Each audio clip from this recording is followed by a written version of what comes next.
Abbiamo voluto approvare questa norma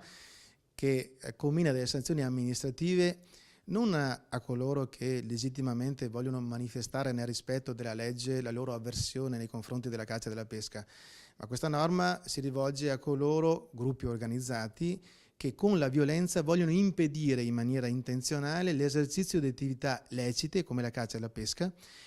e magari mossi semplicemente da una loro posizione ideologica. Nei loro confronti vogliamo applicare la legge, verrà applicata la legge. Vogliamo garantire il diritto di qualsiasi cittadino di poter continuare a manifestare il proprio dissenso nel rispetto della legge, ma cosa ben diversa quando da un'espressione di dissenso si passa a violenze fisiche,